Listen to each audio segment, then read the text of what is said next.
సరే, ఒకసారి సంఖ్యాకాండంలోకి వెళ్దాం. ముందు ఇందాక మనం చదువుకున్న లేఖనం ఒక్కసారి మరోసారి చదివేసి అక్కడికి వెళ్దాం.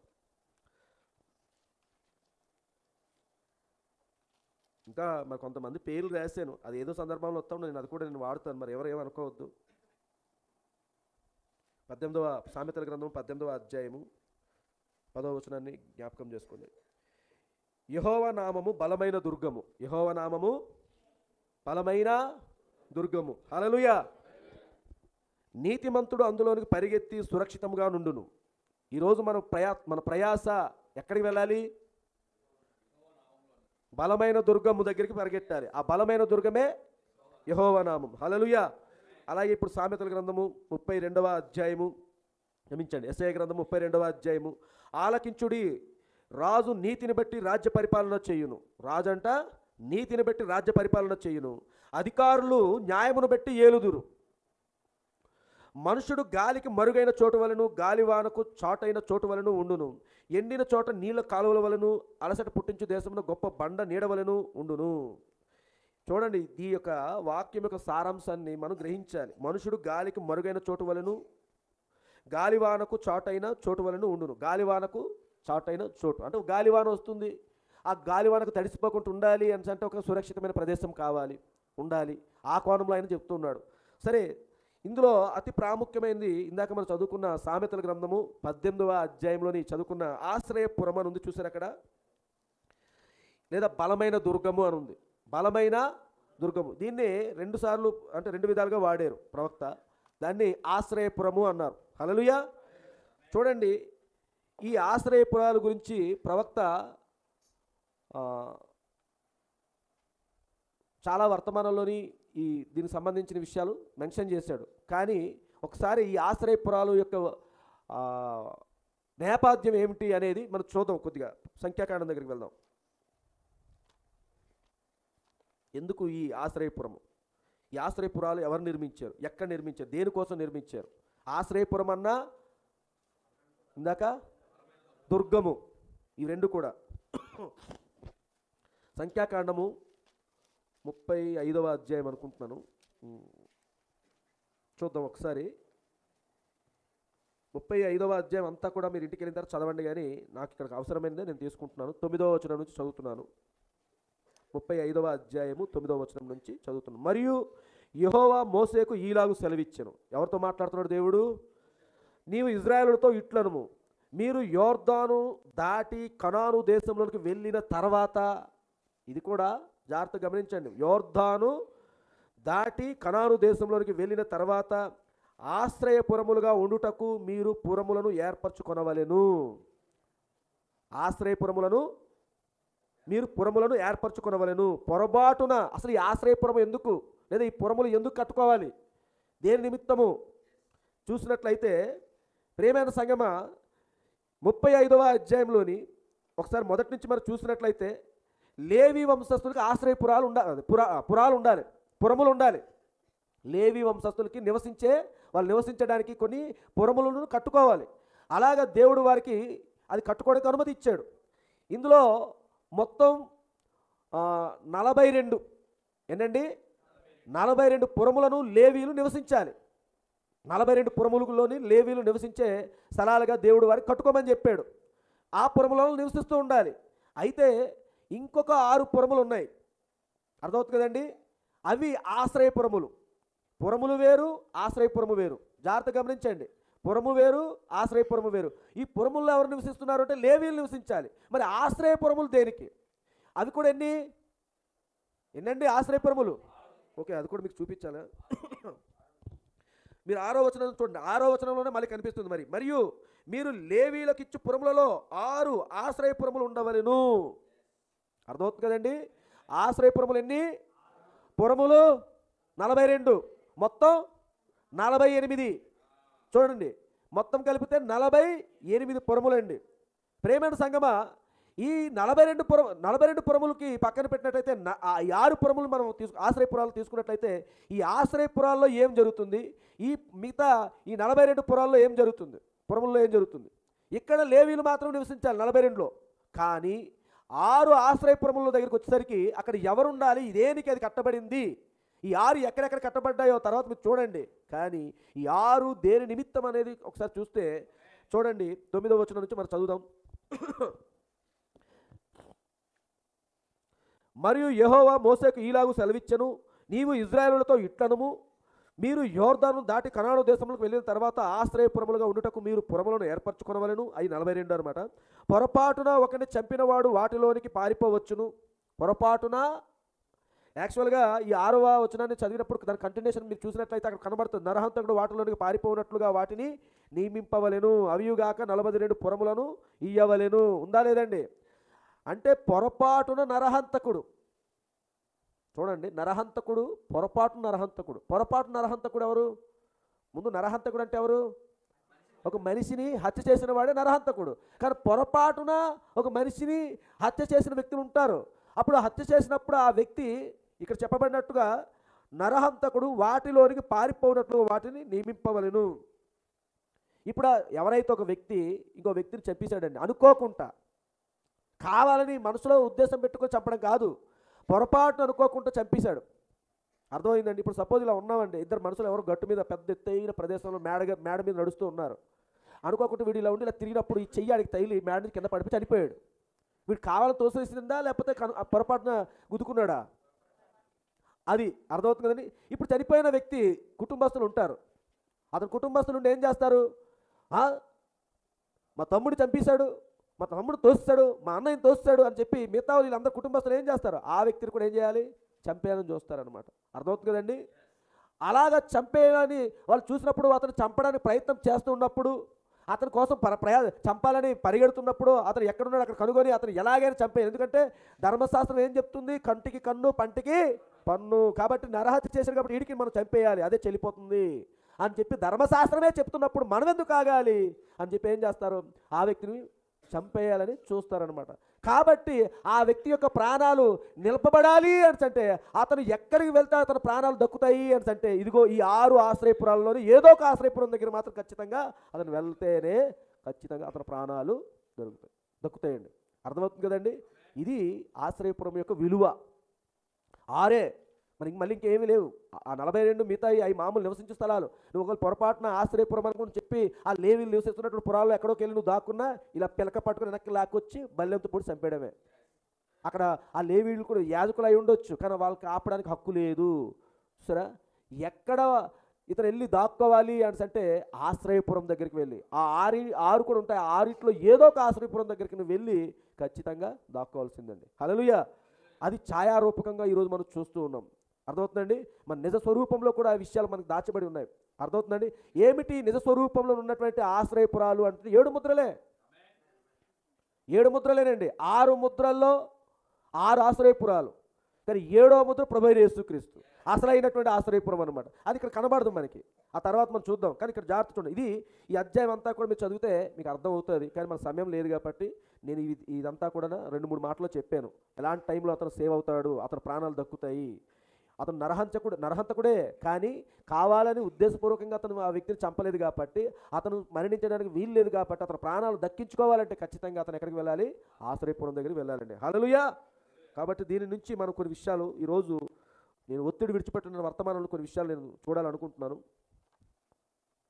ఇది 62వ సంవత్సరము 5వ నెల 13వ తారీఖున బోధించారు. మనం చెప్పుకున్న ఆ వర్తమానం ఈ వర్తమానం కూడా ఒకే సంవత్సరంలోనే చెప్పబడ్డాయి.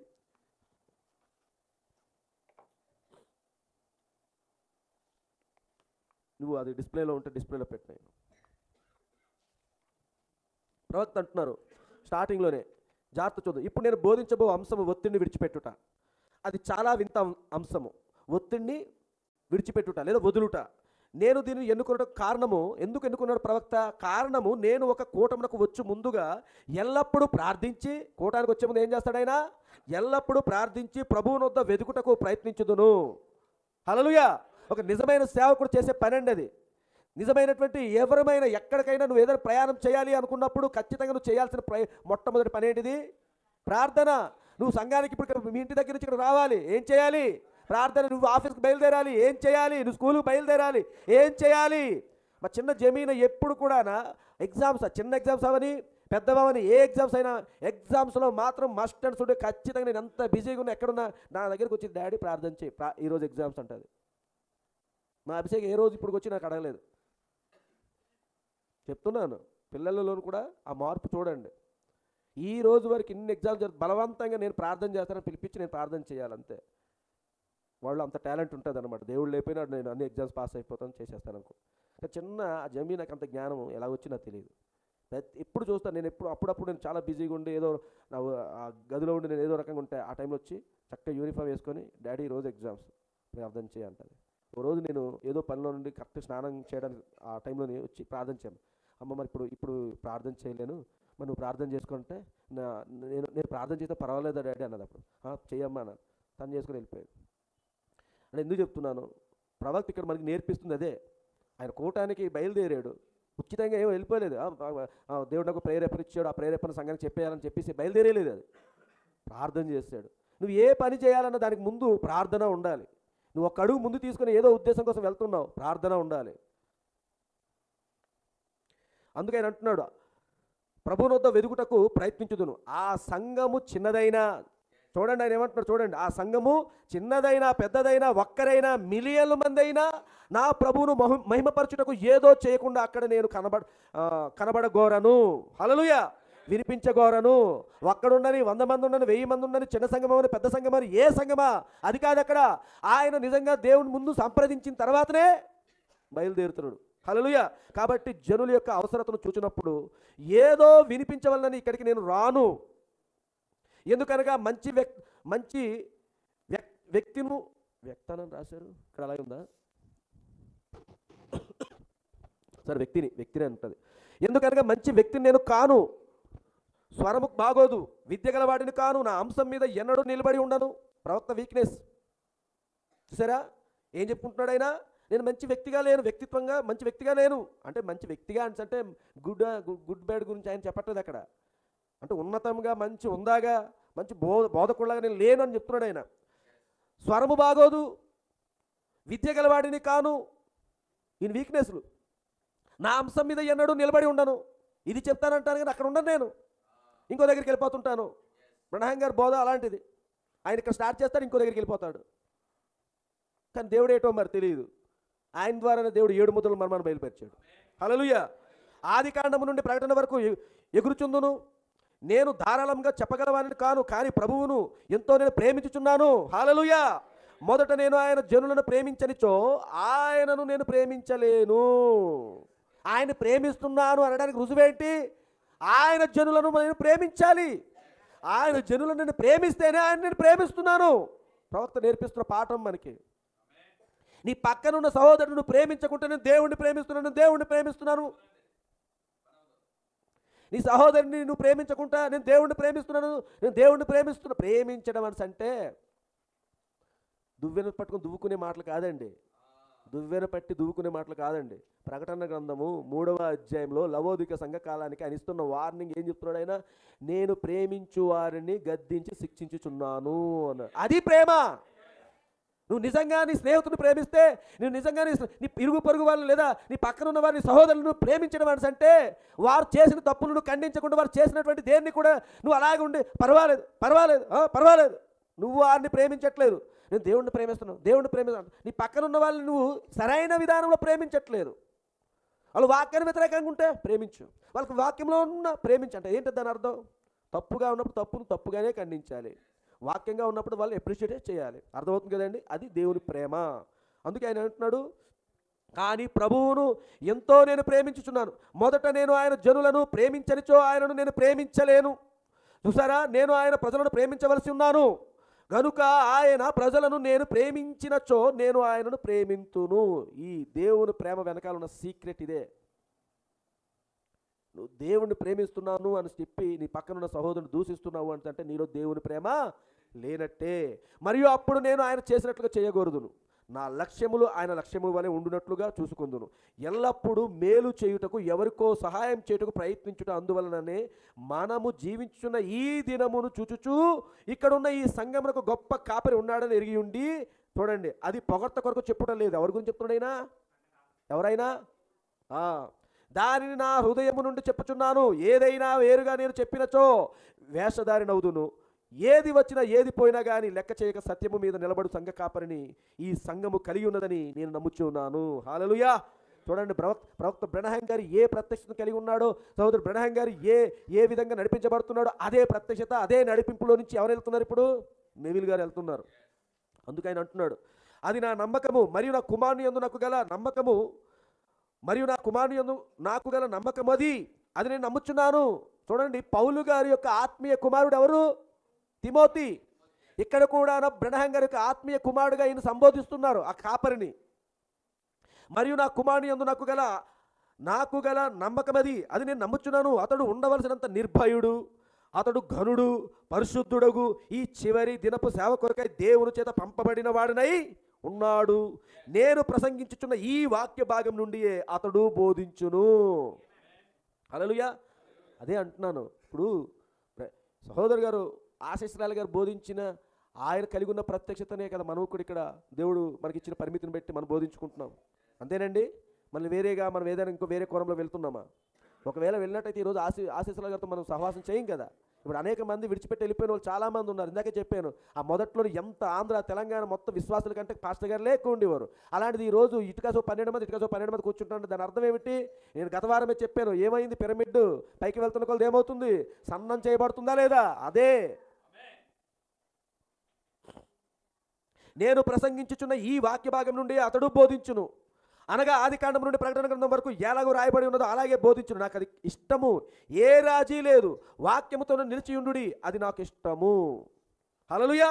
కానీ ఇప్పుడు నేను ఈలా తలంచాను, అటువంటి మనిషిని కలిగి ఉండి నేను అతని వేదిక వెనుకకు వచ్చి ఇంకా యువకునిగా ఉన్న నేను అతని సంఘమునకు సహాయపడునది ఏది చెప్పగలను? అయితే అతడు అందుకే నన్ను రమ్మని కోరెను. అతడు ఒక సంఘ కాపరి, క్షమించండి, జెఫర్సన్ విల్లోనే ఇంకో దగ్గర జరుగుతుంది కూటం. అర్థమవుతుందండి? జెఫర్సన్ విల్లోనే ఇంకో దగ్గర జరుగుతుంది. అతడు తన ప్రజలను సహాయపడినది ఏది కొద్దిగా మార్చి అందించవాలని ఇప్పుడు అనుకుంటూ ఉండవచ్చును. అతడు మీ అందు ఆసక్తి చూపుచున్నాడు, మీ సంక్షేమం కొరకు శ్రద్ధ చూపించుచున్నాడు. ఆ సంఘ కాపరి చేస్తున్న పని, వచ్చినటువంటి గెస్ట్ స్పీకర్గా వచ్చినటువంటి బ్రనహాం గారు ఆ స్థానికంగా ఉన్నటువంటి సంఘ కాపరి గురించి ఏం చెప్తున్నాడో ఒకసారి చూడండి. అతడు తన ప్రజలను సహాయపడినది ఏదో కొద్దిగా మార్చి అందించవాలని ఇప్పుడు అనుకుంటూ ఉండవచ్చును. అతడు మీ అందు ఆసక్తి చూపుచున్నాడు, మీ సంక్షేమం కొరకు శ్రద్ధ చూపించుచున్నాడు. పగలనక రాత్రనక ఏ సమయంలో అయినా కానీ ఎక్కడైనా కానీ వెళ్ళి తాను చేయగలిగిన సహాయం అందించడానికి వెళ్ళును. మంచిది, అదే నిజమగు దైవదాసుని యొక్క లక్షణము. హల్లెలూయా.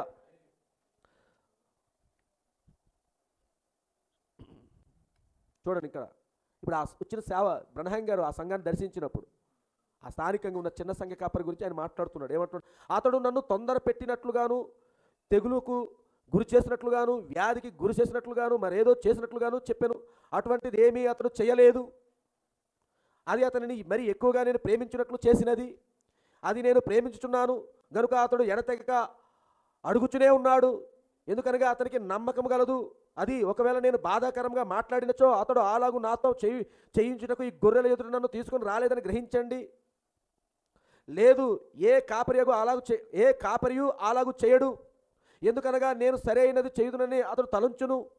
నన్ను రమ్మని అడుగుటకు వచ్చినప్పుడు అతడు నా కొరకు చెల్లించుట గొప్ప భాగ్యము. అతని ఉద్దేశంలో నాకు ఇష్టము. అవి జరుగు వరకు అతడు అలాగే కనిపెట్టి ఉండును. అతడు విశ్వాసం గల మనిషి, నాకు అది ఇష్టము. కొంచెం ముందుకు వెళ్తున్న కొద్ది మీకు అర్థమవుతుంది. ఇప్పుడు నేను ఈలాగా అనుకుంటున్నాను, ఏమని? ఈ జనులతో నేనేమి మాట్లాడుదును? ఉన్నటువంటి చిన్న సంఘంతో ఇప్పుడు నేనేం మాట్లాడుదును? సరే, వారు అన్ని విషయాలలో చక్కగా తర్ఫీదు పొంది ఉన్నారు, సందేహం లేదు.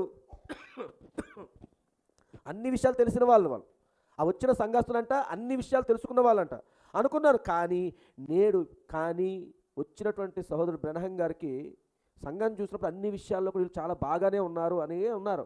కానీ ఎక్కడ విషయం చూడండి, కానీ నేడు ప్రజలలో ఒక ఒత్తిడి ఉన్నది, ఒక ప్రెజర్ ఉందంట, ఒక ఒత్తిడి ఉందంట. ఆ ఒత్తిడికి ఏ హద్దు లేదు, ఏ శాఖయు గీతలు గీయలేదు, దానికి కాలపు గీత కూడా లేదు, దానికి ఏ వ్యక్తి యొక్క భయము లేదు. ఆ ఒత్తిడికి అది ఎవరికి భయపడట్లేదు, అది ఎవరికి లొంగట్లేదు. ఆ ఒత్తిడికి ఏ హద్దులు లేవు. ఎక్కడికి వెళ్ళి ఇక్కడ ఏదైనా ఆ తీవ్రమైన ఒత్తిడి వచ్చినప్పుడు దీనికి ఇగో ఈ పని చేస్తే ఆ ఒత్తిడి తగ్గుతుందేమో అని అనుకోవడానికి ఏమీ లేదు, హద్దులు లేవంట. అది ఆ ఒత్తిడి అనేది ఎవరి మీదకి వస్తుంది? వృద్ధుల మీదకి, యవనుల మీద, మంచివారి మీద, చెడ్డవారి మీద, ప్రతి ఒక్కరి మీద ఆ ఒత్తిడి ఉన్నది. ఏ ఒక్కరు కాదండి, ప్రతి ఒక్కరి దగ్గరికి ఆ ఒత్తిడి అనేది వస్తుంది. ఇప్పుడు ఆ ఒత్తిడి ఇక్కడ కూర్చున్న మీలో ఎవరికైనా ఒత్తిడి ఉన్నోళ్ళకి ఒత్తిడి అర్థమవుతుంది. ఒత్తిడి ఎవరి దగ్గర ఎవరికైతే ఉందో వారికి అర్థమవుతుంది.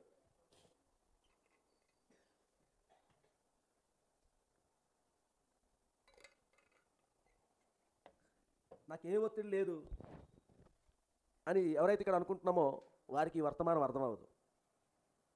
అర్థమవుతుంది కదండి? ఎవరికి అర్థమవుతుందంటే ఆ అవసరత ఎవరికైతే ఉందో వాళ్ళకి, నాకు ఇప్పుడు ఒక ఒత్తిడి ఉంది, నాకు ఒక ప్రెజర్ ఉంది అని ఎవరైతే అనుకుంటున్నారో వాళ్ళకి ఈ వర్తమానం ఒక మంచి ట్యాబ్లెట్ అండి, ఒక గొప్ప ఉపశమనం.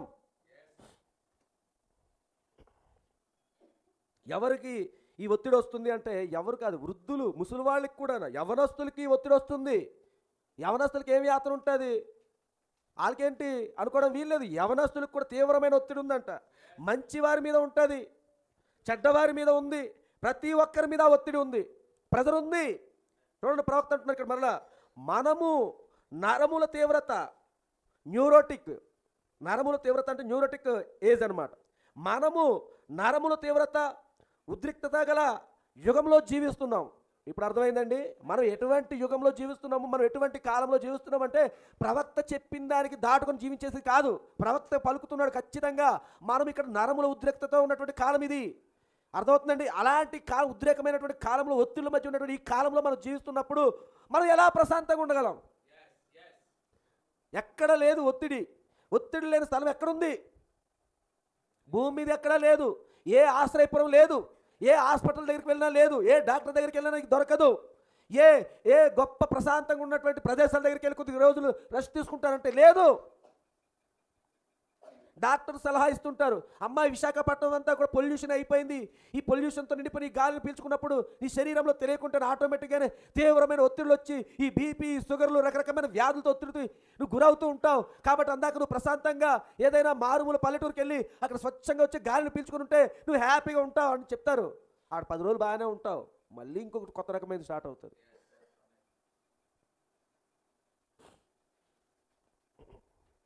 ప్రవక్త అంటున్నారు ఇక్కడ, మనము నరముల తీవ్రత, ఉద్రిక్తత గల యుగంలో జీవించుచున్నాం.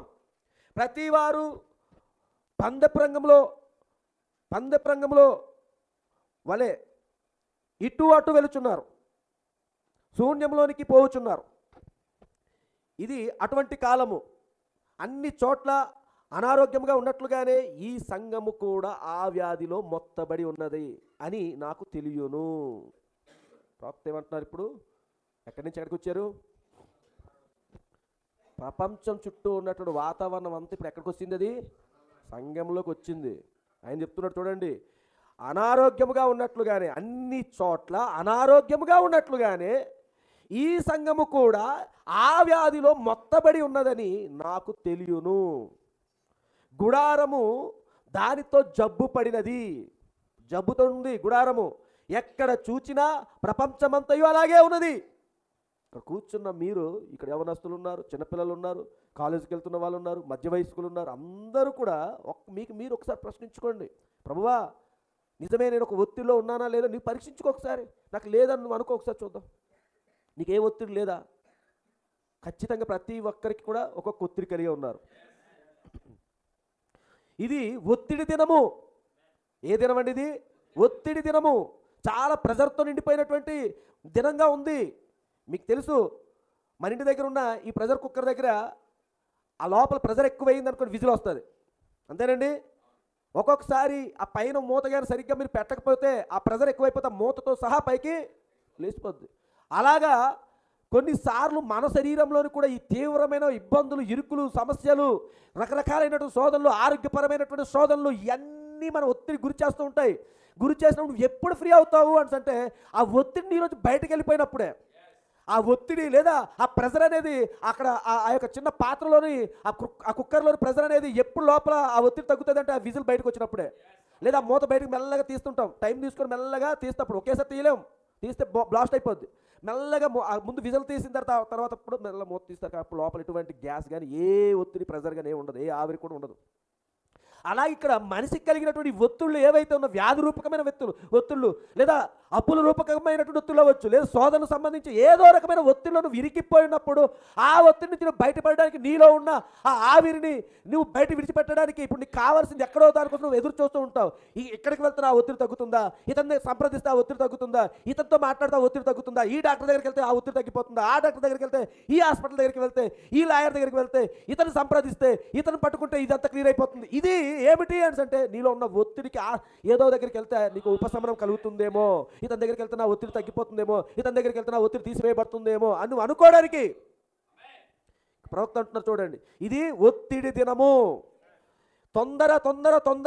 తొందరగా వెళ్ళిపోవుట మరియు కనిపెట్టుట, వేగం, ప్రతిదీ కూడా తొందరగా చేసేయాలి. ఆఫీసులు చూడండి, టార్గెట్ మీద టార్గెట్లు. ఎందుకు ఇదంటే వాళ్ళకు ఒక టార్గెట్ ఉంటుంది. ఆ టార్గెట్ల మీదకి అప్లై చేసేసరికి నువ్వేం చేస్తావు, రాత్రి పగలనక ఒక టార్గెట్ అవుతుంది, ఇంకో టార్గెట్. పిల్లలకి వర్కులు, స్కూల్లో వర్కులు అలాగే ఉంటాయి. వర్కులతో ఉదయం తెల్లారి 6 గంటలు మొదలుకొని మళ్ళీ సాయంత్రం 9-10 గంటల దాకా వాళ్ళ పాపం. స్కూల్ అంటే ఒకప్పుడు ఎలా ఉండేది, ఆడుకుంటూ పాడుకుంటూ చక్కగా చదువుకుంటూ ఎంజాయ్ అలాగే ఉన్నటువంటి వాతావరణం. ఇప్పుడు ఉదయం తెల్లవారు 6 గంటలకు ట్యూషన్ పారిపోతారు, 7:30-8 గంటలకు ఇంటికి వచ్చి మళ్ళీ రెడీ అయిపోయి వెంటనే 9 లోపు స్కూల్లోకి వెళ్ళిపోతారు.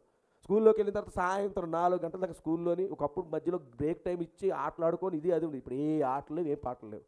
డైరెక్ట్గా ఇంకా స్కూల్ 4 o'clock అయిపోయిన తర్వాత ఇంటికి వచ్చిన వెంటనే ఒక పావు గంటలతో ఏదో తినేసి మళ్ళీ ట్యూషన్ పారిపోవాలి, మళ్ళీ స్కూల్ వర్కులు రాసుకోవాలి. ఇది అంతా చేసి ఒత్తిడి రోజుకి టార్గెట్లు, స్కూల్ పిల్లల పరంగా, ఆఫీసుల పరంగా. సరే, రోజుకి ఒత్తిడితో నిండిపోతుంది. ఇంటి దగ్గర మీ సిస్టర్స్ ఎలాంటి ఒత్తిళ్ళు ఉన్నాయి?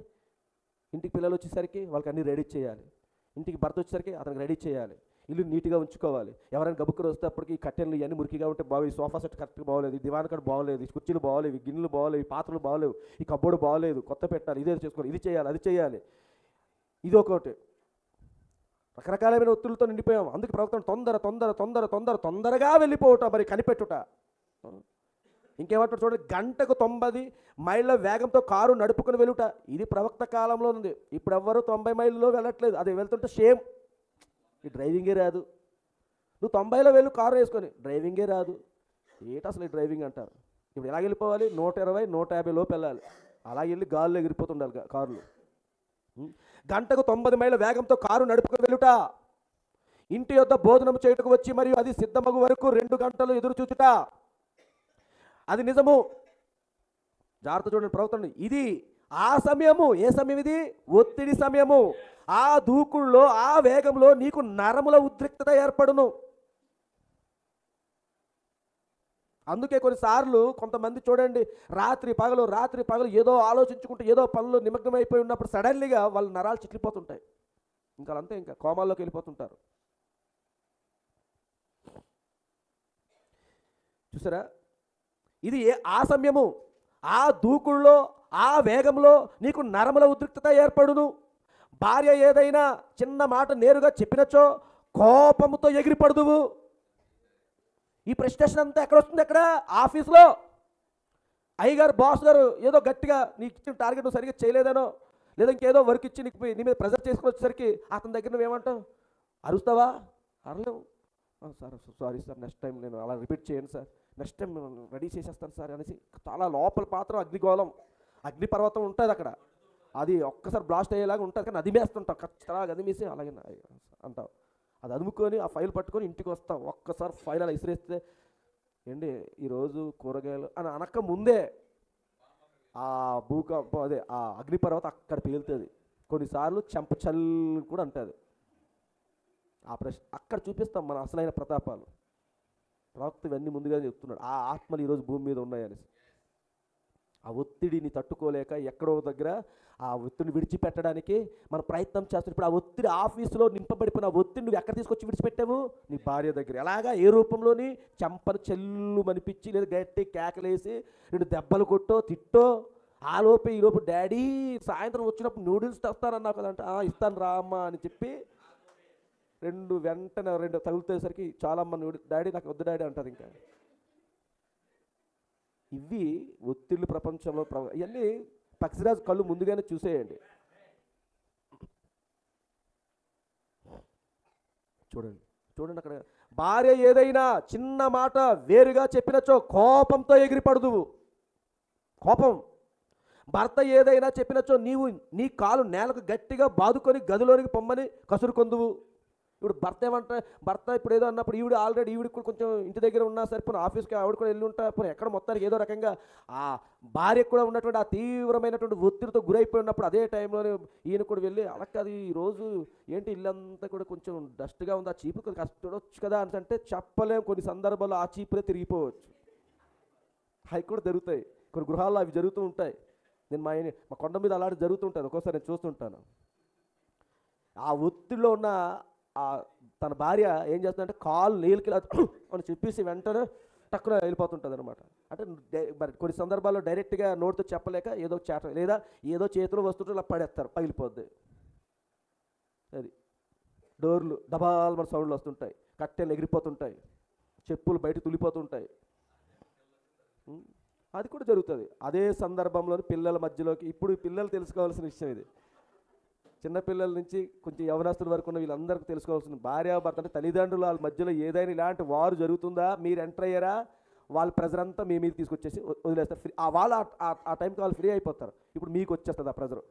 మా నాన్న నన్ను కొట్టాడు, మా మమ్మీ కొట్టింది, నేనేమన్నానని, ఏం చెప్పానని అని చెప్పి నీ దగ్గర స్టార్ట్ అవుతుంది ఆ ప్రెజర్. వాళ్ళ దగ్గర నుంచి నీ దగ్గర ట్రాన్స్ఫర్ అవుతుంది. చూసారా, ఆ వేలో వెళ్తుంది ఒకరి నుంచి ఒకరికి. చూద్దాం ఇంకా, చూడండి ఏమంటున్నాడు ఆయన. గట్టిగా బాదుకొని గదిలోనికి పొమ్మని కసురుకొందు. చూసారా, సరే ఏమండోయ్ భర్త గారు, ఇప్పుడు మీ మాటలు నాకేమీ అక్కర్లేదు, అక్కడ పండి. ఈ సంభాషణ ప్రవక్త ఆడియో విన్నాను, ఇది చాలా అద్భుతంగా ఆయన ఈ కన్వర్సేషన్ చేస్తున్నారు ఆయన. భార్యవో నేను చాలా ఉద్రిక్తతలో ఉన్నాను, అంటే నరాల బలహీనతతో ఉన్నాను, చూడండి ఎందువలన, ఏమిటి సంగతి. చూసారా ఏంటి సంగతి, ఇప్పుడు చెప్తున్నా చూడండి ప్రవక్త. ఇదంతా కలిసి ఉద్రిక్తతను పోగు చేసి అప్పుడు దాని ఫలితములను చూపించును. అలా అదంతా కూడా రోజు నేను అప్పుడప్పుడు చూస్తుంటాను ఈ ఆఫీసుల్లో జరుగుతున్నది. ఆ బాస్ తీసుకొచ్చిన ఒత్తిళ్ళు రోజు రోజుకి చాలా వరకు బాగానే తట్టుకుంటారు. ఇంకా ఇంకా ఇంకా మితిమీరిపోతూ ఉంటే, ఆ ఒత్తిడి మితిమీరిపోతూ ఉంటే ఏదో ఒక రోజు ఎదురు తిరిగేస్తారు, తట్టుకోలేక ఎదురు తిరుగుతారు. దానివల్ల ఏదో పొరపాటు చేయుట, ఈ ఒత్తిడిలోంచి నువ్వేం చేస్తావు, ఇప్పుడు పొరపాటు చేయడం మొదలు పెడతావు. అదే నేను చెప్తున్నాను ప్రియమైన సంగమా, అసలైనది ఇక్కడే ఉంది.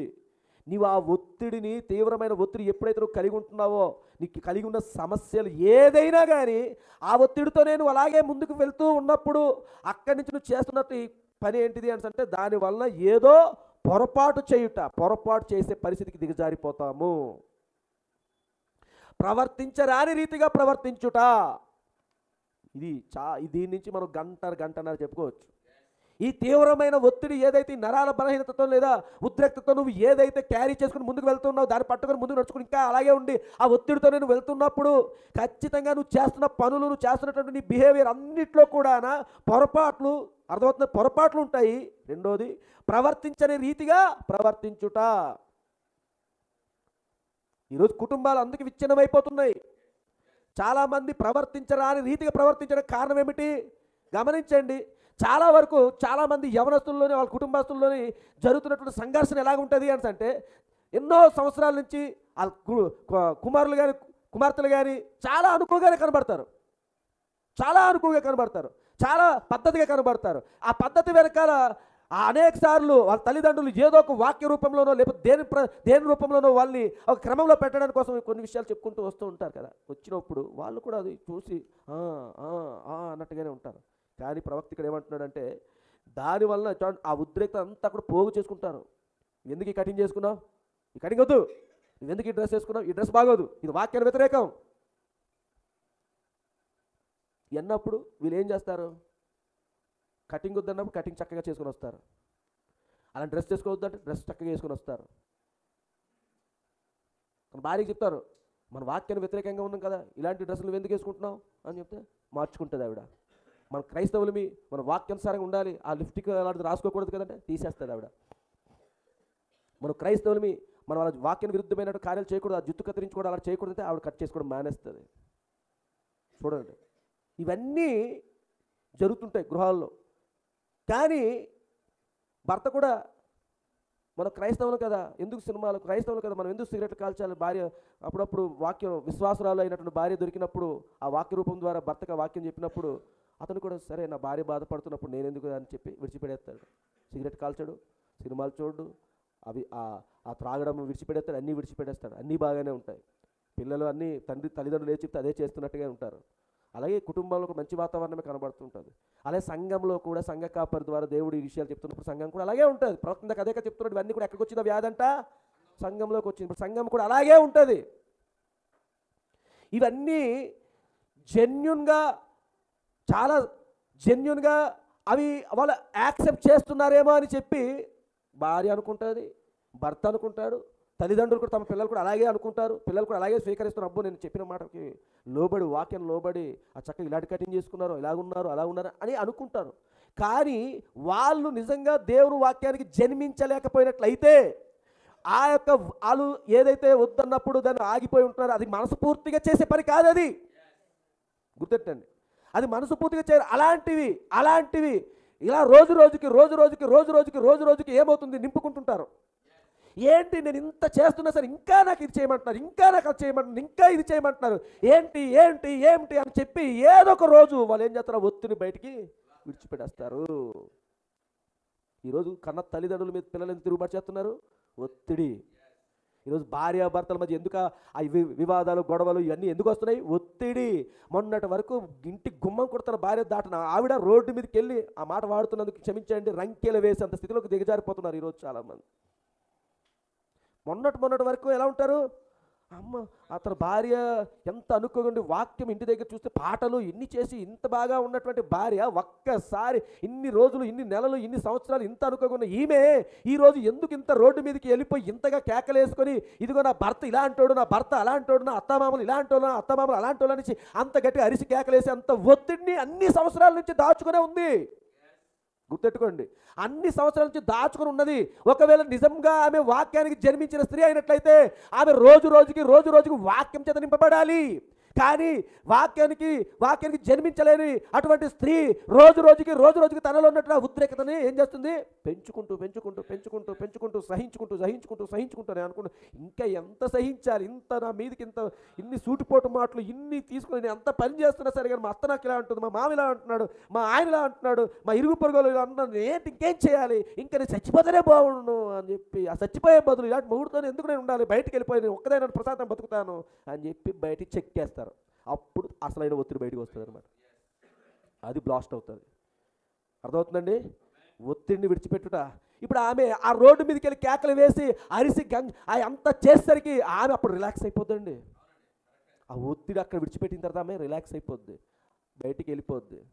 ఒక ఎగ్జాంపుల్గా చెప్తున్నాను, ఇంకా చాలా వస్తాయి. బయటికి వెళ్ళింది హ్యాపీగా, అమ్మయ్య ఇప్పుడు నాకు మా అత్త సూటిపోటు మాట్లాడో, మా మామగారు సూటిపోటు మాట్లాడో, మా ఇంటి దగ్గర మా ఆయన నా మీద ఎవ్వరు అధికారం లేదు, నేను ప్రశాంతంగా ఉంటాను, కాస్త కూర్చొని చదువుకున్నాను, ఎక్కడో ఏదో షాపింగ్ మాల్లోనో, ఎక్కడో ఏదో దగ్గర ఏదో ఆఫీస్లోనో, ఏదో ఒక హాస్పిటల్లో చిన్న పని ఏదో తడిగుడ్డ పెట్టుకొని గిన్నెలు తోముకొని బతికేస్తాను, అర్థమైందండి, ఏదో చూసుకుంటాను అని చెప్పి బయలుదేరుతుంది అమ్మగారు. షాపింగ్ ఎక్కడో ఎగ్జాంపుల్ చెప్తున్నాను, ఏదో షాపింగ్ మాల్లోకి పని చేసుకుంది, ఎక్కడో చక్కగా 5,000 రెంట్ తీసుకొని రూమ్ తీసుకుంది అమ్మగారు. వెళ్ళింది ఆఫీస్ దగ్గరికి, వెళ్ళింది, ఒక 4 రోజులు పని చేసింది, 2 నెలలు పని చేసింది, బాగానే ఉంది, అంతా బాగుంది. ఏమండి తప్పుగా అనుకోకండి, ఇప్పుడు ఏం జరుగుతుంది? ఆ అమ్మాయి ఖచ్చితంగా వేరే ఒక వ్యక్తిని ఆశ్రయించడం మొదలు పెడతాడు. అర్థమవుతుంది కానీ ఇప్పుడు ఏమవుతుంది? అఫీషియల్గా వివాహం అయిపోయింది, కానీ అన్అఫీషియల్గా డైవర్స్ అయ్యాయి, అఫీషియల్గా అవ్వలేదు కదా. ఇప్పుడు ఈ అమ్మాయి జీవితం ఏమైంది? వ్యభిచారిగా మారిపోయింది. ఇప్పుడు సరే ఈ అమ్మాయికి మనసు, సరే నేను చేసుకున్న వ్యక్తిని విడిచిపెట్టేశాను, పోనీ సరైన జోడి మనకు దొరికిన, మనసును అర్థం చేసుకుని దొరికిస్తాడు అనుకుంటుంది. ఒక స్టెప్ ముందు తీసుకొని పెళ్లి చేసుకుంటుంది.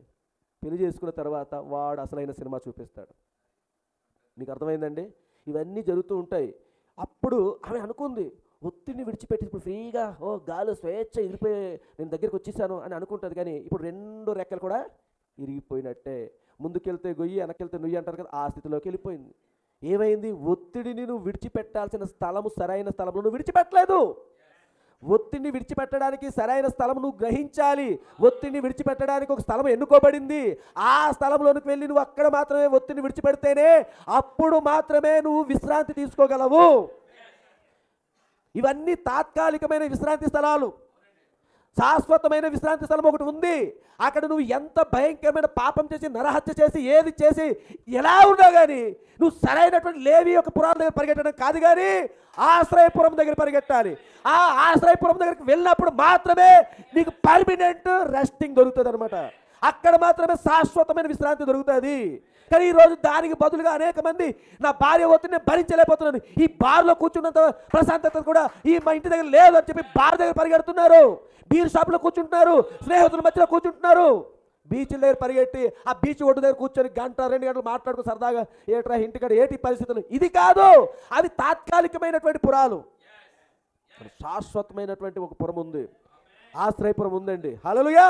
ఆ ఆశ్రయపురమును నువ్వు సంప్రదించినప్పుడు, ఆ ఆశ్రయపురంలో నువ్వు పరిగెట్టినప్పుడు నీ వెనకాల ఎంతోమంది వస్తుంటారు వెనక్కి లాగడానికి. వీడు ఆశ్రయపురం దగ్గరికి వెళ్ళక మునిపే వీడు వెనక్కి రాగాలి. వాళ్ళకి తెలుసు ఆశ్రయపురం దగ్గరికి అడుగు పెడితే మనం ఏమీ చేయలేము. కాబట్టి ఆశ్రయపురం దగ్గరికి వెళ్ళకుండా మునిపే వెనక్కి రాగాలనేసి ఆ బార్ షాప్ చూస్తుంటుంది. వెనక్కి రావాలని చెప్పి ఆ స్నేహితులు ఆగుతూ ఉంటారు. నువ్వేమనుకుంటావు? నా మంచి స్నేహితుడు, నా భార్యను నన్ను అర్థం చేసుకోలేకపోతుంది, నా సొంత కుటుంబం కూడా నన్ను అర్థం చేసుకోలేకపోతుంది, నా రక్త సంబంధం కూడా నన్ను అర్థం చేసుకోలేకపోతున్నారు. చక్కగా వీళ్ళైతే అర్థం చేసుకుంటారు, వాళ్ళైతే అర్థం చేసుకుంటారు. మా ఫ్రెండే, వీడే నా బెస్ట్ ఫ్రెండ్, ఈమె నా బెస్ట్ స్నేహితురాలు. వాళ్ళ దగ్గరికి వెళ్ళి మన ఒత్తిడి విడిచిపెడుతూ ఉంటాం. వాళ్ళతో మనకు కొన్ని విషయాలు షేర్ చేసుకుంటూ ఉంటాం. కొన్నిసార్లు మన పర్సనల్ లైఫ్ని షేర్ చేసుకుంటూ ఉంటాం. ఇప్పుడు ఏమవుతుంది, ఒకానొక రోజు వాళ్ళు నిన్ను బ్లాక్మెయిల్ చేయడం మొదలు పెడుతూ ఉంటారు. నీ వీక్నెస్లు ఏవైతున్నావు అవన్నీ గ్రహించి వాళ్ళు నిన్ను టార్చర్ చేయడం మొదలు పెడుతుంటారు. హల్లెలూయా. ఇక్కడ అదే చెప్తున్నాడు ఆయన.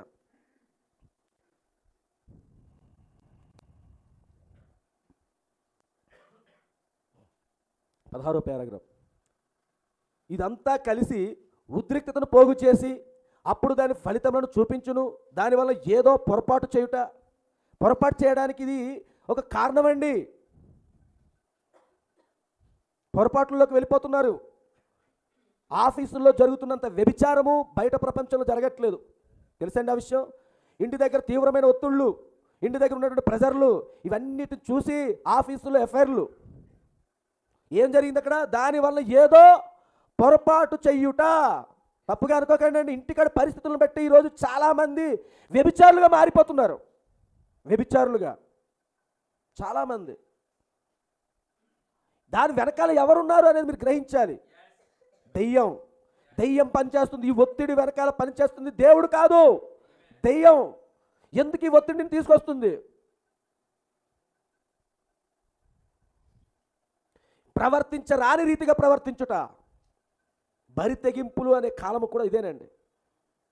సరే, ఎంత భయంకరంగా ఉన్నాయి. చాలా ఘోరమైన దినాల్లో మనం జీవిస్తున్నాం. మన చుట్టూ, మన పక్కన మనకు కూడా అలాంటి సంఘటనలు జరుగుతూ ఉన్నాయి. మన కళ్ళారా మనం చూస్తూనే ఉన్నాం, చెవులారా వింటూనే ఉన్నాం ఈ ఒత్తిడి నుంచి. కాబట్టి ప్రియమైన సంఘమా, ఈ ఒత్తిడి నుంచి మాత్రం తప్పించుకోవాలని అంటే మాత్రం ఖచ్చితంగా నువ్వు సరైన ఆశ్రయపురాన్ని కనుగొనాలి. అతను ఎవరో మంచి డాక్టర్ అంట, అతను చేయి పట్టుకుంటే చాలు తగ్గిపోద్దని పరిగెట్టు. తగ్గిపోవచ్చు 10 రోజులే, 20 రోజులే. అడ్డదారుల్లోకి వెళ్ళిపోతున్నారు చాలామంది. సంపాదించడానికి ఈరోజు అడ్డదారులు తొక్కుతూ ఉన్నారు. ఏదో రకంగా డెవలప్ అయిపోవాలి, ఏదో రకంగా మేము సంపాదించి ఏదో రకంగా బిజినెస్ డెవలప్ చేయాలి. అడ్డదారులు ఇవన్నీ. రాని రీతిగా ప్రవర్తించడానికి ఒత్తిడి కారణము. నువ్వు సరైన నిర్ణయం తీసుకోకుండా ఉండడానికి ఒత్తిడి కారణము. ప్రవక్తి వర్తమానములు చివరిలో ఆయన మాట్లాడుతున్న మాట ఏంటంటే, నీ దగ్గరికి ఒత్తిడి వచ్చినప్పుడు దాన్ని అట్టే కాలం అంటిపెట్టుకుని ఉండొద్దు అన్నాడు. దాని నుంచి మీరు ఏం గ్రహిస్తున్నారు? మనలోనికి ఒక ఒత్తిడి వచ్చింది, ఏదొచ్చినా సరే కానీ దాన్ని అట్టే కాలం, ఎక్కువ కాలం దాంతో జర్నీ చేయొద్దు అంటాడు ప్రవక్త. దాన్ని విడిచిపెట్టు అంటాడు ఆయన. ఆ విడిచిపెట్టే మార్గం నీకు తెలుసుకొని ఉండాలి. ఆ మార్గం తెలుసుకోకుండా నువ్వు జీవితకాలం అంతా దాంతో ప్రయాణం చేస్తూ ఉంటే ఏదో ఒక రోజు ఇక్కడ జరుగుతున్నట్టు ఏదో ఒక పొరపాట్లు ఇరిక్కిపోయి ఏదో రీతిగా ప్రవర్తించని రీతిగా ప్రవర్తించి ఎస్టాబ్లిష్ అవుతావు. ఖచ్చితంగా పబ్లిక్ షోలో ఖచ్చితంగా జరుగుతుంది. అది రాక మునుపే ఆ ఒత్తిడిని విడిచిపెట్టే మార్గం ఎక్కడుందో నువ్వు కనుగొని దానికి ఒక సొల్యూషన్ తీసుకుని ఆ ట్యాబ్లెట్ వేసుకోవడం మంచిది. దానికోసం ప్రయత్నించాలి. ఎక్కువ కాలం ప్రయాణం చేయొద్దు అన్నాడు ఆయన. అది నిజం. దానివల్ల అంత నీచరీతిగా ప్రవర్తించుట జరుగును. ఆ ఒత్తిడితో ఉన్నప్పుడు అంత నీచరీతిగా ప్రవర్తించుట జరుగును. పేదవారు అలాగూ ప్రవర్తించుటకు, ఎవరండి? పేదవారు ఆ రీతిగా ప్రవర్తించుట తప్పుగా అనకండి. ఇవన్నీ మనకు కావాల్సినవే చెప్తున్నాను. చాలామంది వలసకు వస్తున్నారు మన వైజాగ్. వస్తారండి, చాలామంది వలసకు వస్తుంటారండి. చాలా వేరే వేరే జిల్లాల నుంచి అక్కడ సరైనటువంటి పనులు ఉపాధి ఏమీ లేక ఇక్కడికి వస్తున్నారు. వచ్చినప్పుడు భార్యాభర్తలుగా చక్కగా వచ్చి ఎక్కడో చిన్న రెంట్ తక్కువగా ఉన్న ఏరియాలో ఎక్కడో తీసుకొని అద్దె తీసుకొని వాళ్ళు ఏదో కూలి పనులకు వెళ్తూ ఉంటారు. వచ్చిన కొత్తలో బాగానే ఉంటారు, భార్యాభర్తలు ఇద్దరు చక్కగానే ఉంటారు. కానీ కొద్ది రోజులు అయ్యేసరికి అమ్మగారు వేరే వాళ్ళతో ఎఫ్ఐఆర్లు నడుపుతూ ఉంటారు. నేను చూస్తున్నాను ఈ విషయాలన్నీ కూడా. వాళ్ళకి కొత్త ప్రపంచం కనబడుతుంటుంది, కొత్త కొత్త ముఖాలు కనబడుతుంటాయి. ఎప్పుడు ఆ పల్లెటూరులోనే ఎక్కడో ఉండి ఆ అడవుల్లోనే లేకపోతే ఆ పొలాల్లో ఎక్కడ కూలి పనులు చేసుకుని అక్కడ ఉంటే అలాంటి దగ్గర నుంచి ఒక్కసారి కలర్ఫుల్ ప్రపంచంలోకి అడుగు పెట్టేసరికి వీళ్ళు ప్రవర్తనలో చేంజెస్ వస్తాయి, భార్యాభర్తల మధ్య గొడవలు వస్తాయి. ఎందుకు ఎంతమంది ఈరోజు చాలామంది బయటికి చెప్పుకోలేక ఊరేసుకొని చచ్చిపోతున్నారు మీకు తెలుసా అండి? ఆ మధ్యకాలంలోని మన ఆర్ఎన్బి జంక్షన్ దగ్గర ఒక ఫ్యామిలీ వలస వచ్చి వాచ్మెన్లుగా భార్యాభర్తలు అక్కడ ఉంటున్నప్పుడు అక్కడ ఆ నీటి సంపు దగ్గర చనిపోయారు. ఆ విషయం వెనకాల దాగి ఉన్న సీక్రెట్ తెలుసా అండి? ఎఫ్ఐఆరే. ఆ మధ్యకాలంలో కోల్డ్ ఫారం దగ్గర పనిచేస్తున్న భార్యాభర్తలు భర్త ఆ విషయం తాగి చనిపోయాడు. ఎందుకు చనిపోయాడు తెలుసా అండి? ఆమె ఎఫ్ఐఆర్ నడుపుతుంది. పాపం ఎక్కడో పల్లెటూరు నుంచి వచ్చారు, బతుకుతూరు కోసం వచ్చారు. ఏది మరి? పేదవారు అలాగూ ప్రవర్తించుటకు, మధ్యతరగతి వారు ఎవ్వరు కాదండి, ఈలో వాళ్ళని చెప్పడం వీల్లేదు. పేదవారు ప్రవర్తించుటకు, మధ్యతరగతి వారు ధనవంతులందరూ ఆ విధంగా ప్రవర్తించినట్లు చేయనది అదే తీవ్రమైన ఒత్తిడే. మొన్నటి వరకు మంచి లక్షాధికారిగా మంచిగా ఉన్నాడు ఎవరు? అనిల్ అంబానీ, ముఖేష్ అంబానీ, ఇద్దరు అన్నదమ్ములు ఉంటారు కదా. ఇప్పుడు దివాలా తీసిన వాళ్ళు ఎవరు? అనిల్ అంబానీ. దివాలా తీసిన వాళ్ళ అదే దివాలా తీసి చూడండి. మనం చూస్తే అతను ఎంతో రిచ్, వాళ్ళు ఎంతో ధనవంతులు, కానీ తీవ్రమైన ఒత్తిడి వచ్చింది వాళ్ళకి. ఒక్కసారి అక్కడ ఉన్న ఆయన పాతాళం పడిపోయాడు. ఇలాంటివి ఈరోజు మనం ఎంతోమందిని చూస్తాం. రోడ్డు పాలు అయిపోయిన వాళ్ళు కనబడుతున్నారా? సరే, ఎవరో పొలిటీషియన్, అతను తన భార్య పిల్లలు అందరూ ఉన్నారు. ఇంత ఒక పొలిటీషియన్ అంటే అతను ఏదో మామూలుగా ఏదో నలుగురు ఐదుగురు తెలిసిన వ్యక్తి కాదు కదా. మొత్తం రాష్ట్రంలో ఉన్న ప్రతి ఒక్కరికి తెలుసు. అలాంటి వ్యక్తి ఏమీ కాకుండా తన భార్యని తన పిల్లలు పక్కన పెట్టేసి వేరే ఒక స్త్రీని పెళ్లి చేసుకొని ఇప్పుడు హ్యాపీగా జీవిస్తున్నాడు. ఏమో చిన్న వాళ్ళ పిల్లలు, పెళ్ళిళ్ళు చేయాల్సినంత వయసున్న పిల్లలు. ఎందుకు ఇదంతా? ఇదే అక్రమాలు ఇవన్నీ ఎందుకు వస్తున్నాయి? ఒత్తిళ్ళు. వాళ్ళు ఇచ్చిన స్టేట్మెంట్ ఏంటి? నా భార్య నన్ను మానసికంగా హింసిస్తుంది. ఎక్కడి దాకో ఎందుకండి? ఎందుకు చెప్పడం? నేను చెప్పాను ఇంతకుముందే, మా పాత స్కూల్ జరిగిన భాగవతం గురించి చెప్తున్నాను. ఈ తీవ్రమైన ఒత్తిళ్ళు కింద వీళ్ళు తప్పుడు నిర్ణయాలు తీసుకొని తప్పుడు ఆలోచనలు ప్రవర్తించి వారి జీవితాలు వాళ్ళు నాశనం చేసుకుంటున్నారు. కానీ వాళ్ళు సరైన ఆశ్రయపురాన్ని కనుగొని ఉంటే ఈరోజు ఇక్కడ కూర్చున్న మనకి ఎవరికి ఆ ఒత్తిళ్ళు లేవా? ఈరోజు మనం ఎందుకు ఆ ఒత్తిళ్ళు కలిగి లేకుండా మనం ఏమైనా ఉన్నామా? ప్రతి ఒక్కరు ఏదో ఒక రూపమైన ఒత్తిడి కలిగే ఉన్నాం. కానీ మనము ఎక్కడున్నాము? ఆ ఒత్తిడిలో ఉన్నాం. కానీ మనం ఎక్కడున్నామంటే ఒక బలమైన ఈ ఆశ్రయపురం మధ్యలో ఉన్నాం. మనం ఈ ఆశ్రయపురం యొక్క మధ్యలో ఉండడం వలన మనకి ఆ బయట జరుగుతున్నటువంటి ఆ ఒత్తిళ్ళు, లేదా మన దగ్గర జరుగుతున్న ఈ ఒత్తిళ్ళు కానీ ఏవి మనకు చేయవని సంగతి మనకు తెలుసు. ఆశ్రయపురాన్ని వాళ్ళు ఈరోజు కనుగొనలేక ఈరోజు మరణం చూస్తూ ఉన్నారు. చాలామంది ఆత్మహత్యలు చేసుకుంటూ మరణిస్తూ ఉన్నారు. అవే చూడండి, ప్రవక్త ఇంకా చాలా విషయాలు చెప్తున్నాను. నాకు టైం అయిపోయింది కాబట్టి నేను ఇక్కడికి ఆపుతున్నాను. పేదవారు అలాగూ ప్రవర్తించుటకు, మధ్యతరగతి వారు ధనవంతులు అందరూ ఆ విధంగా ప్రవర్తించినట్లు చేయనది అదే. ఆ విధంగా తప్పు ప్రవర్తనకు అదే కారణము. దయచేసి ఇది మీరు చాలా చాలా చాలా చాలా లోతుగా తీసుకోవాలి. ఒత్తిళ్ళ మధ్యలోని మనం ఉండి నలిగిపోతున్న టైంలోని నీ దగ్గరకు సరైన నిర్ణయం రావాలి అంటే నువ్వు ఆశ్రయపురంలో ఉండాలి.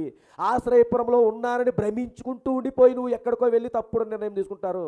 మాకు ఈ మధ్యకాలంలో ఒక స్నేహితుడు ద్వారా స్నేహితుడి ద్వారా స్నేహితుడు ఉంటారు కదా, అలాంటి వ్యక్తి ఇలాంటి ఒత్తిడికి గురైపోయి సూసైడ్ చేసుకోవడానికి వెళ్ళిపోయాడు. సూసైడ్ చేయడానికి, చనిపోవడం ధైర్యం సాలకు మళ్ళీ వెనక్కి వచ్చాడు అంతే. ఎందుకు ఇది ఒత్తిడి?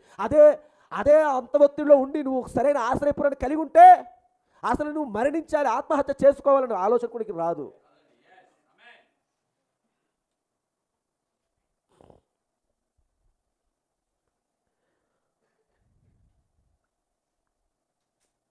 ఒక ఆవిడైతే ఇద్దరు ఆడపిల్లలు, భార్యాభర్తల మధ్య గొడవలు వచ్చాయి.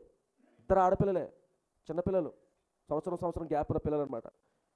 ఇద్దరిని ఎత్తుకొని ఆర్కే బీచ్కి వెళ్ళిపోయింది చనిపోవడానికి.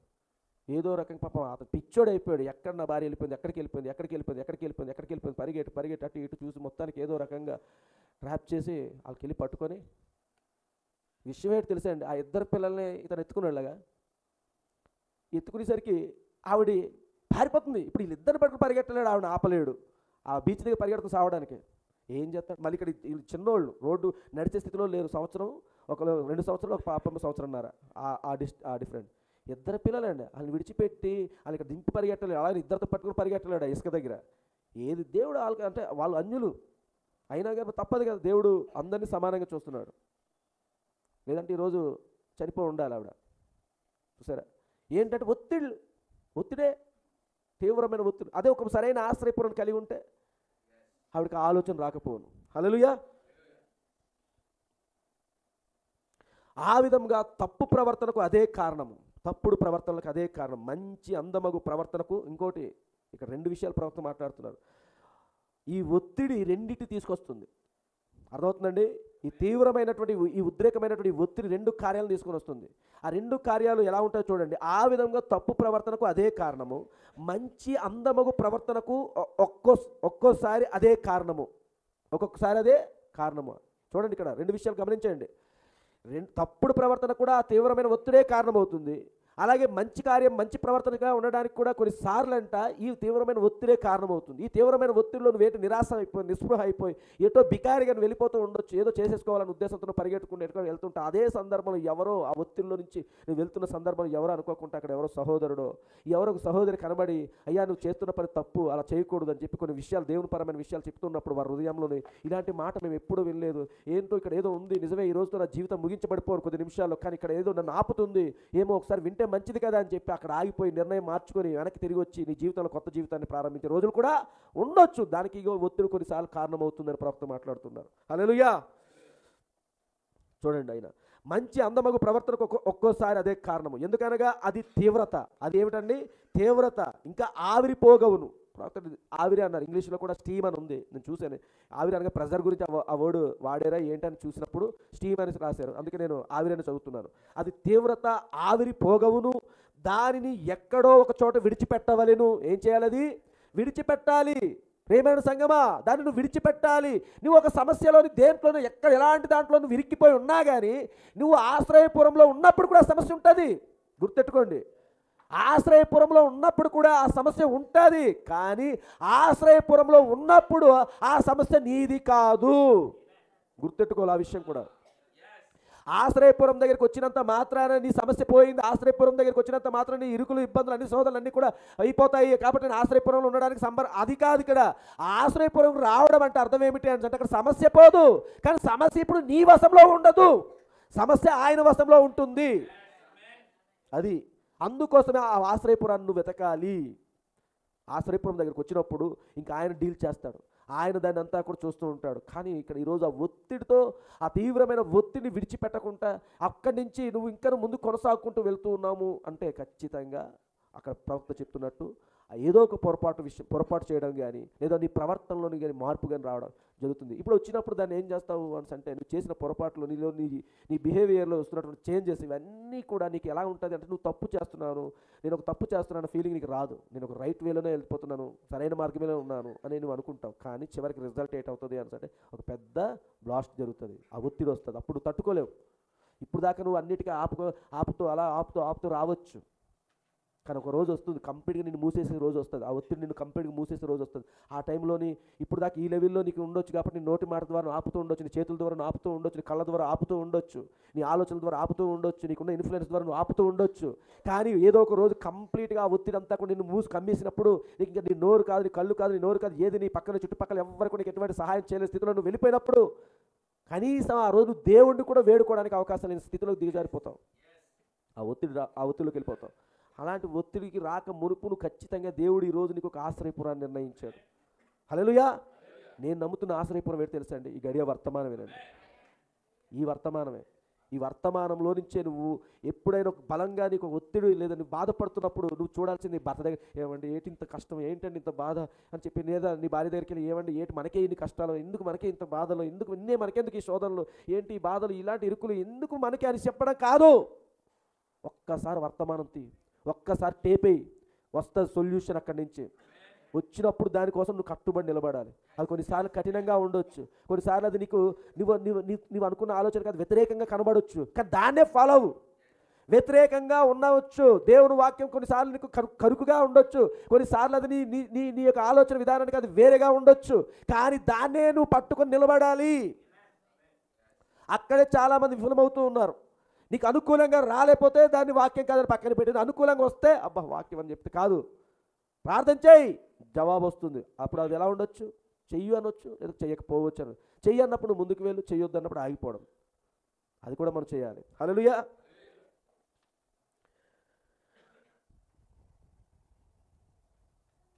దానిని ఎక్కడో చోట విడిచిపెట్టవలను. చూసారా, లేనిచో నీవు ఆ బాయిలర్ని పేల్చివేయుదువు. బాయిలర్ తెలుసు కదా, మరుగుతున్న బాయిలర్స్. ఇదంతా దాన్ని మనం కనుగొన్నాం. దినము గడుచుచుండగా అది పేరుకుపోచుండును. ఏమవుతుందండి, దినము గడుస్తుంటే ఏమవుతుంది, పేరుకుపోతూ ఉంది. అర్థమవుతుంది కదండి. ఈ డస్ట్బిన్ దగ్గర ఈరోజు చెత్త వేసాం, చెత్తలోడు అదే ఆ మున్సిపాలిటీ వాడు రాలేదు, ఆ చెత్త అక్కడే ఉంటుంది. దాంతోపాటు అంతే చెత్త ఉంటుందా, మరుసటి రోజు ఇంకా పెరుగుతుందా, పెరుగుతూ ఉంటుంది. అంతేనండి. అలాగే ఈ రోజు నీకు వచ్చిన ఒత్తిడిని ఈ రోజే దాన్ని సొల్యూషన్ తీసుకోవాలి. ఆ ఒత్తిడితో నువ్వు అలా ఉంటే రేపటికి కొత్త ఒత్తిడి వస్తుంది, ఆ ఒత్తిడితో ఉంటే ఇంకో కొత్త ఒత్తిడి, అలా రోజుకి ఏమవుతుంది, ఒత్తిళ్ళు పెరుగుతూనే ఉంటాయి, శోధనలు వస్తూనే ఉంటాయి. ఈ శోధనలు ఎప్పటికప్పుడు మనం ఏం చేయాలని మా ఎంఈఓ గారు ఒక మాట చెప్తూ ఉంటారు ఎప్పుడు కూడా. ఆయన ఏం చెప్తుంటారంటే, మీకు ఏదైనా సరే మేము ఒక వర్క్ ఏదైనా ఇచ్చామో, ఏదైనా ఈ రోజుకల్లా దానికి సంబంధించిన డేటా మా దగ్గరికి వచ్చేయాలి అని మీకు ఏదైనా మేము పంపించినప్పుడు మీరు చాలా రోజులు డిలే చేసుకొని అది పీకల దాకా వచ్చినంత వరకు, డెడ్ అండ్ డేట్ వచ్చినంత వరకు మీరు చేయకుండా అలా ఉంచుకుంటారు. అలా ఉంచుకొని ఎప్పుడో లాస్ట్ అవర్ లాస్ట్ 1 అవర్ ఉందనగా సైట్ క్లోజ్ అయిపోతుందనగా అప్పుడు మీరు అలర్ట్ అయ్యి అప్పుడు గబగబా చేస్తూ ఉంటారు. అలా ఎందుకు చేస్తారు? అలా కాదు, అసలు మీ దగ్గరికి ఏదైతే వర్క్ ఏదైనా వచ్చింది అని అంటే ఆ వర్క్ వచ్చినప్పుడు వెంటనే దానికోసం అలర్ట్ అయ్యి మీరు దాన్ని చేసి దాన్ని వెంటనే మాకు మళ్ళీ రిటర్న్ పంపిస్తారు అనుకోండి, మీరు ఫ్రీగా ఉంటారు. దానికి బెస్ట్ ఎగ్జాంపుల్ ఏం చెప్పారు అంటే, మీ దగ్గరకు వచ్చినటువంటి ఆ వర్క్ ఏంటంటే అదొక డెడ్ బాడీతో సమానము. ఆ డెడ్ బాడీని మీ దగ్గర ఉంచుకోకుండా దాన్ని వెంటనే ఏం చేయాలి, బరియల్ చేసేయాలి. మీరేం చేస్తున్నారు, చాలా రోజులు ఉంచుకుంటే అది స్మెల్ వస్తూ ఉంటుంది. అలాగే మీ దగ్గర ఇప్పుడు నేను అంటుంది ఏంటంటే, ఆ ఒత్తిడి నీ దగ్గరికి వచ్చినప్పుడు సొల్యూషన్ దొరకపోయి నువ్వు ఏం చేయాలి, దాన్ని దేవుడికి అప్పచెప్పాలి. ఆశ్రయపురం దగ్గరికి వెళ్ళి దేవుడికి అప్పచెప్పినప్పుడు ఆ పని ఎవరిది? ఇది ఆ పని ఇందాక మనం చదువుకునే సంఖ్యాకాండం 35 అధ్యాయం చదివితే అక్కడ కనబడుతుంది. ఏమంటారు, ఆ ఆశ్రయపురంలోకి వెళ్ళినప్పుడు ఆ వ్యక్తిని ఏ వ్యక్తి టచ్ చేయడం వీల్లేదు అన్నాడు ఆయన. సాతాను టచ్ చేయలేదు. నువ్వు ఎంత తీవ్రమైనటువంటి పరిస్థితుల్లో ఎలాంటి గందరగోళంలో ఉన్నా కానీ ఉండొచ్చు, కానీ పని ఇప్పుడు ఎవరిది అంటే దేవుడిది. అది ఇదంతా దాన్ని మనం కనుగొన్నాం. దినము గడుచుచుండగా అది పేరుకుపోచుండును. నీవు పని చేయుచున్నచో నీవు నీ యజమానునితో, ఇది చాలా ఆడియో వింటే ఎంత అద్భుతంగా ఉందో, నీవు పని చేయుచున్నచో నీవు నీ యజమానునితో ఓ మంచిది అది అలాగా అందువు. నీవు చిన్న బిడ్డతో మాట్లాడుచున్నచో ఇక్కడికి రా అందువు. అమ్మా నేను చూడండి, మీరు ఆ స్థితిలో ఉన్నారు. ఇక్కడ రెండింటికి పెద్ద తేడా కనబడలేదు. యజమానితో మాట్లాడిన సంభాషణ, అలాగే తన చిన్న బిడ్డతో మాట్లాడుతున్న సంభాషణ రెండు కనబడలేదు. కానీ ఆడియో విన్నప్పుడు ప్రవక్త ఎలా అన్నారు, ఆ యజమానితో మాట్లాడుతున్న ఓ మంచిది అలాగేనండి అయ్యా అలాగేనండి ఎస్ సార్ అలాగే చేస్తాను సార్ అన్న. అది ఇంటికి వచ్చిన తర్వాత తన బిడ్డతోనంట, నీవు చిన్న బిడ్డతో మాట్లాడుతున్నావు ఇక్కడికి రా అందుబాటు. ఇక్కడికి రా అని ఇంత నెమ్మదిగా చెప్పలేదండి, ఇక్కడ రా అలా చెప్పాడు ప్రవక్త. ఆడియో వినండి కావాలంటే, అంత సీరియస్గా చెప్పాడు ఆయన. ఈ రెండింటికి చాలా డిఫరెంట్ వచ్చింది. ఎందుకంటే ఒత్తిడి, ఆఫీసులో ఆ ఒత్తిడి పొందుకున్నాడు, ఇంటి దగ్గరికి వచ్చి విడిచిపెడుతున్నాడు.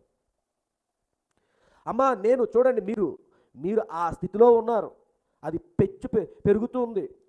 చూసారా, మీరు మీ తల ఊడిపోయినట్లుగా భావించుదురు, అంతగా ఉంటుంది. ఎందుకు ఇదని దేనికి గోడకేసి గుద్దేసుకోవాలి మన అంత గొప్ప వస్తుంటుంది, ఎందుకు నాకు ఈ బ్రతుకు అని చెప్పి నేలకేసి బాదుకోవాలనేసి అలాంటి ఆలోచనలు పుడుతూ ఉంటాయి. మీరు మీ తల ఊడిపోయినట్లుగా భావించుదురు, నాకు తెలియను. హల్లెలూయా. నేను ప్రతి దినము దానితోనే ఉంటున్నాను. ప్రవక్త కూడా నేను ప్రతి దినము తీవ్రమైన ఒత్తిడితోనే ఉంటున్నాను. అబ్బా, ఇంతవరకు మీరు ఏమనుకున్నారు, మనహాయం గారు బోధించేస్తారు, ఇది మనము పాటించాలి కదా. ఇక్కడ ఆయన ఏమంటున్నాడు, ఆయన నేను ప్రతి దినము దానితోనే ఉంటున్నాను కనుక అది ఏమిటో నాకు తెలియను, అది వృద్ధి పొందుతూ ఉన్నది. హల్లెలూయా. చాలు, ఇక్కడ నుంచి వచ్చే వారం ఈ 2 వారాలకి ఇది చెప్పుకుందాం. ఇది లాస్ట్ వీక్ రేపు నెక్స్ట్ వీక్ కాబట్టి 2 వారాలకి ఇదే చెప్పుకుందాం. కానీ డిసెంబర్ మంత్లో క్రిస్మస్ సంబంధించిన వర్తమానమే చెప్పాలనుకుంటున్నాను. ఈలోపు మధ్యలో మన అన్నిటికంటే అతి గొప్ప పోరాటం దానికి సంబంధించింది మరి సాధ్యమైతే కొత్త సంవత్సరంకి వెళ్ళిన తర్వాత దాన్ని కంటిన్యూషన్ చేద్దాం. అంతవరకు మాత్రం ఈ తీవ్రమైన ఒత్తిడి నుంచి బయటికి రావాలి మనం. ఇప్పుడు ఈరోజు ఇక్కడ కూర్చున్న మనకి ఎవరికి ఒత్తిడి లేదా? ఉందా లేదండి? ఉన్నాయా? మరి ఉన్నప్పుడు ఖచ్చితంగా ఆ ఆశ్రయపురాన్ని మనం చూడాలి. అంతేనండి? ఆ ఆశ్రయపురం ఎక్కడుంది? వర్తమానంలో ఉంది. అంతేనండి? అయితే ఇంకో విషయం, ఈరోజు మన ఆశీస్సురాలు గారు మనకు చెప్పారు, ఆశ్రయపురాలు పురములు ఉన్నాయి, ఆశ్రయపురము ఉంది. ఇప్పుడు నేను ఈరోజు చెప్పింది. కానీ ఆ రోజు ఆయన ఏమన్నారు? ఇందాక ప్రార్థన చేసినప్పుడు మన బ్రదర్ ప్రార్థన చేశారు, ఇత్తడి బలిపీఠం ఉంది, గంగాలం ఉంది, ఆ 7 దీపస్తంభాలు ఉన్నాయి. ఆ 7 దీపస్తంభాల కాలంలో మనం ఉన్నాం. కానీ అక్కడ ఆగిపోకూడదు, అక్కడి నుంచి ఎక్కడికి వెళ్ళాలి? సింహాసనం దగ్గర ప్రయాణం చేయాలన్నారు. అంతేనండి? అలా ఈరోజు ఈ వర్తమానంలో ఉన్న నీ స్థితిని బట్టి నువ్వు ఎక్కడ ఆగిపోతున్నావు ఆలోచించుకో. ఈ ఒత్తిడితో ఉన్నటువంటి మనము నిజంగా ఆ యొక్క ఆశ్రయపురం ఎక్కడుంది? మన ఆశ్రయపురం ఎక్కడుంది? ఆ ఆశ్రయపురాన్ని వెతకడంలో మనం విఫలమవుతూ ఉన్నాం. అందుకే ఈ ఒత్తిడిలోంచి మనం ఉపశమనం పొందట్లేదు.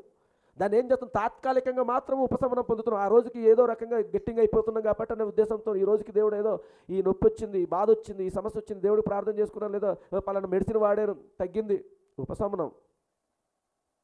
లేదా ఒక సమస్య ఉంది, దాని సొల్యూషన్ కొద్దిగా ఎవరో ద్వారా సంప్రదిస్తే ఆయన ఏదో ఒక సొల్యూషన్ ఇచ్చారు, బయటకు వచ్చాం, పర్వాలేదు, విడుదలయ్యింది, పర్వాలేదు, బాగానే ఉంది. కానీ లేదు, తీవ్రమైన ఒత్తిడి అయిపోద్ది, తీవ్రమైన ఒత్తిడికి గురవుతాం. ఇది ఆ ఒత్తిడిని అంతటి మనం విడిచిపెట్టే స్థలాన్ని మనం చూడాలి. ఆ స్థలం ఎక్కడ ఉందో నువ్వు చూసి ఆ స్థలంలోనే నువ్వు ఉండాలి. ఆ స్థలంలో ఉన్నప్పుడు మాత్రమే శత్రువు నిన్ను తాకదు. చూడండి, శత్రువు అపవాది నిన్ను తాకాలి అంటే ముందు ఆశ్రయపురంలోనికి రావాలి. ఏమిటి ఆ ఆశ్రయపురం? ఈరోజు వర్తమానం. వర్తమానం అనగా క్రీస్తయి ఉన్నాడు. హల్లెలూయా. మన ఆశ్రయపురం ఎవరిప్పుడు? ప్రభువైన యేసుక్రీస్తు. వాక్యమే క్రీస్తయి ఉన్నాడు. కాబట్టి ఆ ఆశ్రయపురం మధ్యలో మనం ఇప్పుడు పెట్టబడి ఉన్నాం. కాబట్టి ప్రియమైన సంగమా, అటువంటి ఒత్తిడి సమయంలో నువ్వు తీసుకోవాల్సిన నిర్ణయాల గురించి ఆయన మాట్లాడుతున్నాడు. సరైనటువంటి నిర్ణయం తీసుకోవాలి. అలాంటి ఒత్తిడి సమయంలోని ప్రవక్త చెప్పిన దాని ప్రకారంగా మన ప్రవర్తనలో మార్పు వస్తుంది. అలాంటి ఒత్తిడి సమయంలోని మన ఆలోచన విధానంలో మార్పు వస్తుంది. మన తప్పుడు నిర్ణయాలు తీసుకునే ఆలోచనలు వస్తాయి. కాబట్టి ఆ టైంలోని నువ్వు సరైనటువంటి ఆశ్రయపురంలోనికి అడుగు పెట్టినప్పుడు ఇంకా నీ ఆలోచనలు, నీ నిర్ణయాలు ఏవి పనిచేయవు, కానీ ఆయన ఆలోచనలు, ఆయన నిర్ణయాలే. కానీ ఒకటే ఇక్కడ సమస్య, ఆయన ఇస్తున్నాడు, నువ్వు ఆశ్రయపురంకి వచ్చావు, కానీ ఆయన ఇచ్చినటువంటి సొల్యూషన్ ఏదైతే ఉందో దాన్ని నువ్వు ఫాలో అవ్వట్లేదు. ఒక సమస్య ఈ రోజుతోని కంక్లూజన్ అయిపోతుంది అన్న టైంలో సాతాను చేంజ్ చేస్తే తెలుసండి, నిన్ను ఖచ్చితంగా డైవర్ట్ చేయడానికి అంటే చిన్న ఎగ్జాంపుల్ చెప్తాను. నీవేదో ఒక భయంకరమైన సిచ్యువేషన్లో ఇరుక్కొని ఉన్నావు, ఎన్నో సంవత్సరాల నుంచి దాని నుంచి విడుదల పొందుకోవాలని చూస్తున్నావు. దేవుడు ఆ సమస్య నుంచి, ఇదిగో నా కుమారుడు లేదా నా కుమార్తె ఈ రోజుతో ఆ సమస్యని ఇంకా పులి స్టాప్ పెడుతున్నాను, నా కుమారుడు కుమార్తెకి ఈరోజు ఫలానా దగ్గర తీసుకెళ్ళి ఆ సమస్యని సొల్యూషన్ ఇచ్చేస్తాను అని చెప్పి దేవుడు డిసైడ్ చేశాడు. ఈలోపు ఏం చేస్తాడు? వెంటనే దెయ్యం వచ్చి ఏం చేస్తుంది అంటే, ఎన్నో సంవత్సరాల నుంచి ఎదురు చూస్తున్నావు, కానీ నువ్వు ఇప్పుడు ఇదిగో అటు కాదు, అక్కడికి వెళ్ళడం కాదు, అక్కడికి రేపైనా వెళ్ళొచ్చు, అక్కడికి ఎల్లుండైనా వెళ్ళొచ్చు, అవతలనాడైనా వెళ్ళొచ్చు, కానీ ఈరోజు ఇక్కడికి వెళ్తే నీ సమస్య ఇన్ని సంవత్సరాల నుంచి నువ్వు పోరాడేవు కదా, ఇక్కడికి వెళ్తే ఈ సమస్య క్లియర్ అయిపోద్ది అని చెప్పి నీ మైండ్ని ఇటుగా డైవర్ట్ చేస్తారు. తీరా సరే నువ్వు వాటికి వెళ్తావు, జస్ట్లో మిస్ అయిపోయారండి, జస్ట్ 1 అవర్ ముందు మీరు వచ్చి ఉంటే మీ సమస్య ఫ్రీ అయిపోనండి, ఇప్పుడే అయ్యగారు వెళ్ళిపోయారు, సంతకం పెడితే నీ సమస్య తీరిపోతుంది. ఏమైంది? సమస్య క్లియర్ అయిందా? అలాగే ఉంది, ఇంకా ఒత్తిడి. కానీ దేవుడు ఏం చేశాడు? అక్కడి నుంచి నువ్వు అటే వచ్చుంటే శాశ్వతమైన సొల్యూషన్ తీసుకొస్తాడు. శాశ్వతమైనటువంటి సొల్యూషన్ కోసం మనం ఎదురు చూడాలి. ఇవన్నీ తాత్కాలికమండి. నేను ఎప్పుడు అనుకుంటాను, ఒకసారి విలియం బ్రదరు ఎవరి గురించో మేము ప్రార్థన కోసం స్థలము ఎక్కడ, ఆర్డినేషన్ కోసం ప్లేసు వెతుకుతూ ఉన్నాం, ఎక్కడ ఏంటనేది. అయితే ఇక్కడ మనకు ఒకటి ఇప్పుడు హాల్, ఆ రోజు ఆర్డినేషన్ అయిన హాల్ కోసం అది పొలిటీషియన్ అండర్లో ఉంది కాబట్టి అనుకున్నాం, అతను తెలిసినటువంటి వ్యక్తుల ద్వారా ఒక పొలిటీషియన్ ఎవరైనా అప్రోచ్ అవ్వచ్చు మనిషి అనుకున్నాం. కానీ దేవుడు ఏం చేశాడు? మీరు ఎవరిని సంప్రదించాల్సిన పని లేదు, మీరు ప్రార్థించారు కదా, మీ సంఘం ప్రార్థించింది కదా, దానికి జవాబు నేను ఇస్తున్నాను అని చెప్పి అసలు ఆ బ్రదర్ ఎవరికి ఫోన్ చేయకుండానే మేము డైరెక్ట్గా వెళ్ళి ఆ వ్యక్తితో మాట్లాడినప్పుడు వాడుకోండి అన్నారు అతను. చూడండి, ఎందుకు అయితే దేవుడు అతను ఇస్తానని నిర్ణయించినప్పుడు మనం కరెక్ట్గా ఆయన్నే సంప్రదించాలి. ఆ వేలోనే మనం వెళ్ళిపోవాలి. దేవుడు ఆ కార్యం తీసుకొస్తాం. కానీ మనం ఏం చేస్తాం, అది ఇచ్చే ముందు సాతాను మనల్ని అనేక రీతిలుగా ట్రాపింగ్ చేస్తాం. మనం అనుకుంటాం, అమ్మయ్యా ఇక్కడి నుంచి నాకు అన్నిటి నుంచి విడుదల పొందుకుంటాను, పోలే ఫలానా దగ్గర నుంచి నేను వెళ్ళాను అయిపోద్ది అని నువ్వు అనుకుంటున్నావు. కానీ దేవుడు నువ్వు 2 అడుగులు వేసి ఇస్తాను అంటున్నాడు. 2 అడుగులు వేసి నువ్వు ఇక్కడ రా, నేను ఇచ్చేస్తాను అన్నాడు. కానీ ఆ 2 అడుగులు వేయడానికి మునుపు సాతాను వచ్చింది మన దగ్గరికి, ట్రాప్ పక్కకి తిప్పుతుంటుంది. దానివల్ల మనం దేవుడి నుంచి పొందుకోవాల్సినటువంటి విషయాల్లో ఆగిపోతుంటాం. ప్రియమైన సంగమా, మనందరం లేచి నిలబడదాం. కానీ